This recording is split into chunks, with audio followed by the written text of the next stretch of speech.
Hello, I'm Joe McVeigh, President of the Board of Trustees of the Ilsley Public Library in Middlebury, Vermont. Our board decided to take on our own training or professional development this year, and to do that in a slightly different way.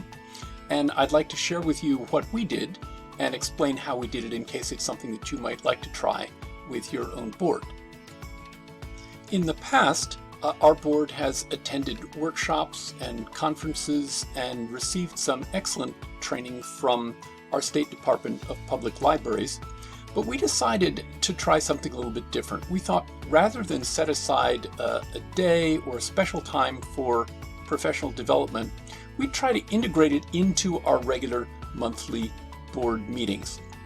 And in fact, our bylaws specifically state that one of the duties of the library board is to stay informed about issues relating to libraries and trustees. So here's what we decided to do. The process involves first assessing the needs of the board, then considering the resources that you might have available for training, figuring out what kind of content you'd like to focus on, thinking about how that might work into a schedule of meetings, developing some goals that are clear and reasonably modest, to set up an activity or an assignment for the board that is clearly structured and engaging, leave enough time for the board members to really get into that content, and then to take the concepts that you learn from your study and to make them work in your own situation. So we started off by thinking about our own particular needs. And in our case, we have 5 board members who are elected by the entire town at our town meeting each March with staggered terms of 3 years each. At the moment, we have one board member who's been on for 6 years, one who's been on for 5 years, and the average is about 3.5 years of service. So we were not novices, and we didn't really need, the basics of being library trustees. But we did want to think about, our very intelligent and engaged board, what would be helpful and useful to them. So this is the starting point. Think about your board, think about who's on it, and think about issues that might be important to you and that you might want to learn more about. So that was our first step. Our second step was to consider what kind of resources might be available for us for training.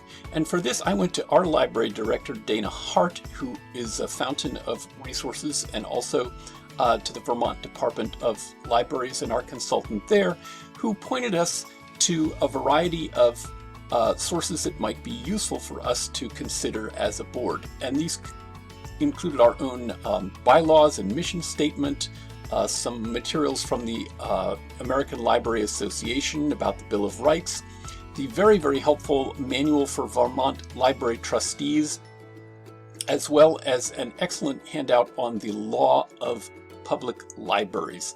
So these were some of the different materials that we had to consider that we could work from. Then we thought a little bit about our schedule of meetings. We meet monthly for about an hour and a half or 2 hours each time.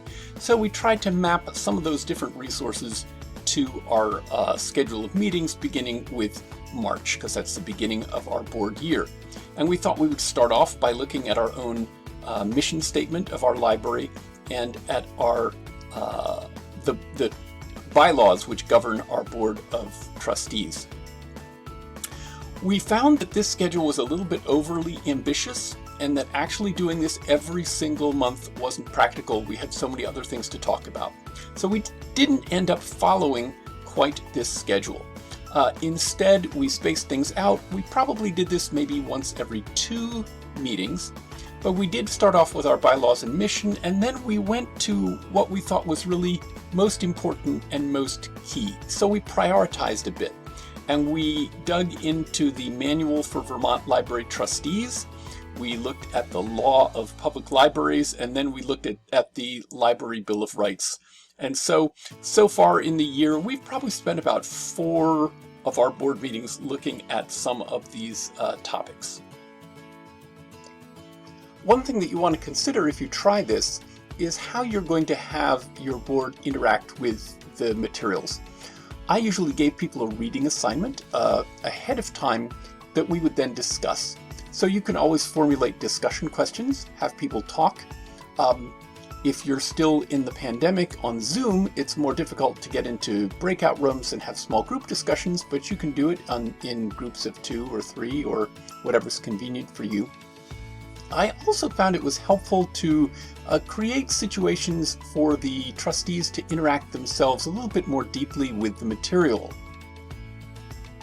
And one way you can do that is with a simple quiz, where you can say, hey, I want you to read this because there's going to be a test. It's always motivating to people, but of course it isn't really a test. It's really a chance to get people to interact with the content. So this is a simple multiple choice question. Is our library an incorporated public library or a municipal public library? Because there are some significant legal differences depending on which one we are. But you do want to make sure that you leave enough time for people to really talk about the issues. Don't try to cram too much information into a short period of time. People like to have a chance to talk about the content.